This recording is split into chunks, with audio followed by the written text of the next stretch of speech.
Лицата со блокирани сметки распределени во банки кои не им понудија можност за отворање наменски сметки за исплата на 6.000 денари од државата.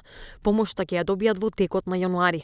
Владата го задолжила Министерството за финансии да подготви законски измени со кои ќе биде продолжен рокот за исплата на помошта на граѓаните со блокирани сметки. Со заклучок на вчерашната седница, владата на Република Северна Македонија го задолжи Министерството за финансии да изготви измена на Законот за финансиска поддршка на ранливи категории граѓани за продолжување на рокот 25 декември 2020 за ажурирање на сметките.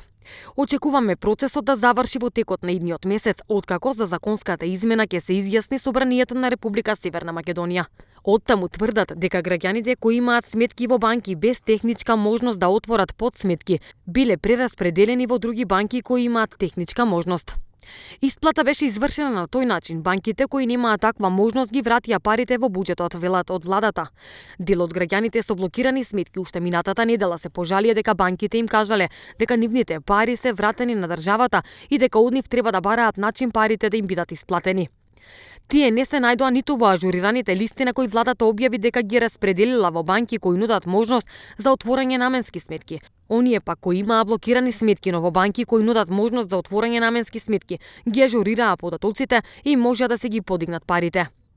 Владата прави се парите да стигнат до сите на кои им беше наменета. Од таа причина претходно со амандмани беа отстранети сите административни процедури. Апелиравме и до банките за толеранција во деновите до крајот на годинава додека целосно да заврши исплатата, затоа што се работи за категории граѓани кои се најпогодени од кризата предизвикана од пандемијата. Целта е никој да не биде изоставен. Ова се финансиски средства наменети за ранлива категорија граѓани кои треба да им помогнат да ја пребродат кризата и тоа е најважно. Тоа што доцнеше донесувањето на Законот за финансиска поддршка на ранливи категории граѓани во собранието ги предизвика овие непријатности, објаснуваат од владата.